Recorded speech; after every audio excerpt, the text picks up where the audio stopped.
Assalamualaikum warahmatullahi wabarakatuh. Saya Syafrinaldi, NIM 2004-2051. Ini akan menjelaskan tugas pertemuan 14 statistik sosial tentang uji two-way ANOVA dengan SPSS. Sebelum itu, saya akan jelaskan sedikit tentang konsep dasar dari uji two-way ANOVA. Uji two-way ANOVA disebut juga dengan uji ANOVA dua arah atau faktor. Uji two-way ANOVA bertujuan untuk membandingkan perbedaan rata-rata antara yang telah dibagi pada dua variabel faktor. Persyaratan penggunaan uji two-way ANOVA, yang pertama, sampel berasal dari kelompok yang independen. Yang kedua, variabel faktor adalah data non-metrik atau data kategorikal. Yang ketiga, variabel dependen adalah data berskala kuantitatif atau interval rasio. Yang keempat, nilai residual standar berdistribusi normal. Dan yang kelima, variabel antara kelompok harus homogen. Baiklah, selanjutnya contoh studi kasus yang akan saya selesaikan di sini menggunakan program SPSS adalah seorang peneliti ingin mengetahui apakah terdapat perbedaan hasil belajar matematika antara siswa SMP berdasarkan jenjang pendidikan terakhir orang tua dan jenis kelamin siswa tersebut. Faktor jenjang pendidikan terakhir orang tua terdiri dari tiga taraf, yaitu SMP, SLTA, dan perguruan tinggi. Lalu faktor jenis kelamin terdiri dari dua taraf, yaitu laki-laki dan perempuan. Kemudian akan diteliti tentang apakah ada perbedaan hasil belajar matematika siswa berdasarkan jenjang pendidikan terakhir orang tua. Lalu apakah ada perbedaan hasil belajar matematika siswa berdasarkan jenis kelamin siswa. Dan apakah ada interaksi jenjang pendidikan terakhir orang tua dengan jenis kelamin siswa dalam menentukan hasil belajar matematika siswa. Baiklah, sekarang kita akan menuju ke program SPSS.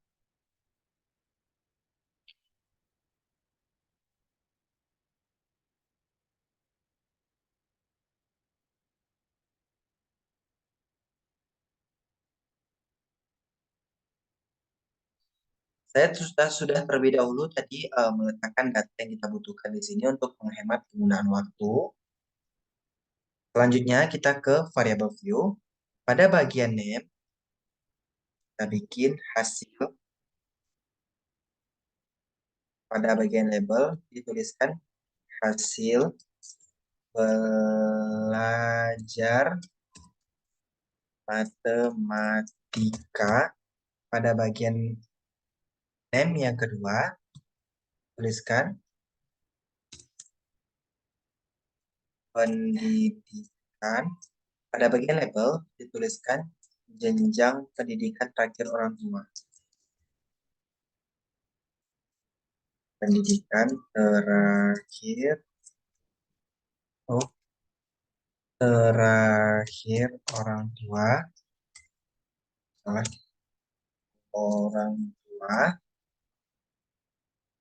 variabel yang selanjutnya, kelamin. Lalu untuk label,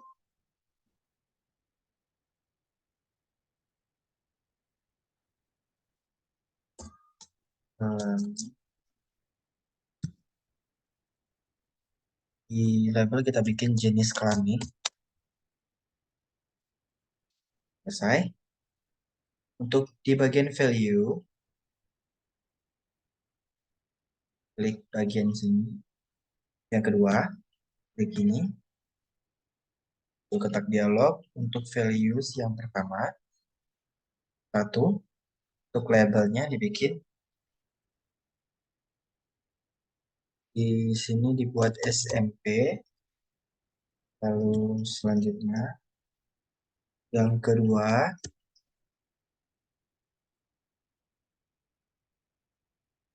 SLTA. Lalu yang ketiga perguruan tinggi atau PT. Selanjutnya, untuk jenis kelamin, hanya satu untuk laki-laki. Lalu yang kedua, perempuan. Oke, baiklah. Nah, oke. Oke. Di sini adalah pendefinisian dari variabel view Untuk desimal kita ganti menjadi 0 semua. Karena tidak ada pecahan desimal di sini. Baik, selanjutnya kita beralih ke data view. Di sini saya sudah salin terlebih dahulu tadi data yang kita butuhkan untuk penghematan durasi. Baiklah, selanjutnya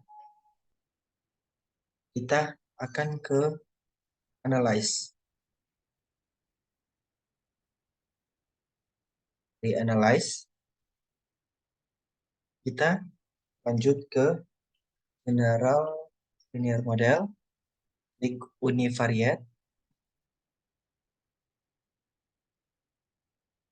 Hasil belajar matematika dipindahkan ke dependent variable, jenjang pendidikan di fixed factor, dan jenis kelamin juga dipindahkan ke fixed factor.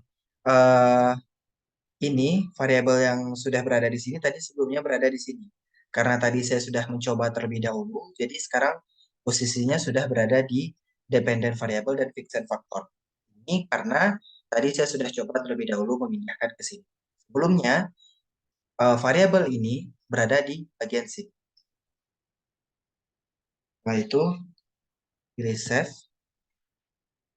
Saya beri tanda centang pada standarisasi residual. Yang di residual, fungsinya memunculkan variabel baru, yakni nilai residual standar.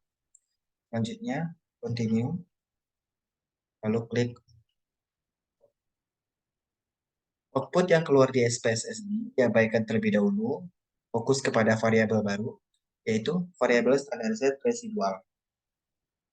Selanjutnya, melakukan uji normalitas untuk variabel yang baru. Caranya, pilih menu Analyze, kemudian Descriptive Statistik, lalu pilih Explore, masukkan variabel standarisasi residual ke kolom dependent list, kemudian pilih Plot, lalu beri centang pada normality plot with test. Jadi beri centang, lalu continue, lalu klik OK. Baik, di sini muncul output SPSS. Perhatikan pada output test or normality. Dasar pengambilan keputusannya, jika sing besar dari 0,05, maka nilai residual standarnya normal. Karena nilai signifikannya 0,698 lebih besar dari 0,05, maka nilai residual standarnya dikatakan normal.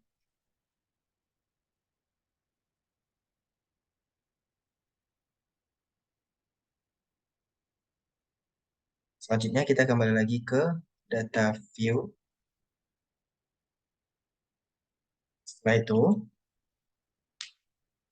cara melakukan uji homogenitas dan uji W ANOVA adalah pertama klik Analyze, kemudian pilih General Linear Model, lalu dipilih Univariate, pilih Save, hilangkan tanda centang tadi pernah kita centang, lalu Continue, klik Option, Continue. Oke, baiklah seperti ini output yang keluar. Output pertama yaitu between subject factor.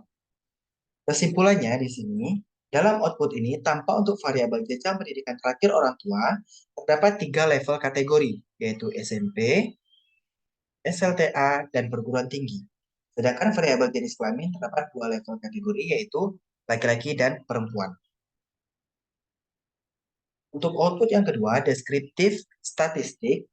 Dari output ini, kita bisa melihat rata-rata dari hasil belajar matematika berdasarkan jenjang pendidikan terakhir orang tua dan jenis kelamin siswa. Di sini, Sebagai contoh, nilai rata-rata hasil belajar matematika siswa laki-laki jenjang pendidikan terakhir orang tua SMP adalah sebesar 58,57. Yang ini. Dan nilai rata-rata hasil belajar matematika siswa perempuan yang jenjang pendidikan terakhir orang tuanya SMP adalah sebesar 61,43. Ini. Nah, ini. Baiklah, selanjutnya untuk output yang ketiga. Output yang ketiga yaitu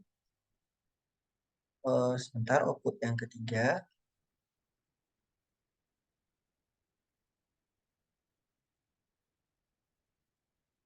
Output yang keempat, test of between subject effect. Test between subject effect adalah output untuk uji hipotesis penelitian. Dasar pengambilan keputusan dalam uji TUE ANOVA adalah jika nilai SING kecil dari 0,05, maka ada perbedaan hasil belajar matematika siswa berdasarkan variabel faktor. Namun, jika nilai SING besar dari 0,05, maka tidak ada perbedaan hasil belajar matematika berdasarkan variabel faktor. Kesimpulannya, dari seluruh output yang didapatkan dari contoh kasus pada kali ini adalah diperoleh nilai SING sebesar 0,000 kecil dari 0,05 sehingga dapat disimpulkan bahwa ada perbedaan hasil belajar matematika siswa berdasarkan jenjang pendidikan terakhir orang tua. Lalu yang kedua, diperoleh nilai SING sebesar 0,085 yang besar dari 0,05 sehingga dapat disimpulkan bahwa tidak ada perbedaan hasil belajar matematika siswa berdasarkan jenis kelamin siswa. Dan yang ketiga, diperoleh nilai SING sebesar 0,490 yang besar dari 0,05, maka dapat disimpulkan bahwa tidak ada interaksi jenjang pendidikan terakhir orang tua dengan jenis kelamin siswa dalam menentukan hasil belajar matematika siswa. Baiklah, itulah tadi penjelasan yang saya pahami yang dapat saya jabarkan pada tugas pertemuan 14 statistik kali ini. Saya Syafrin Aldi, mohon maaf apabila terdapat kesalahan dan kekurangan dalam penjelasan saya. Saya akhiri dengan wassalamualaikum warahmatullahi wabarakatuh.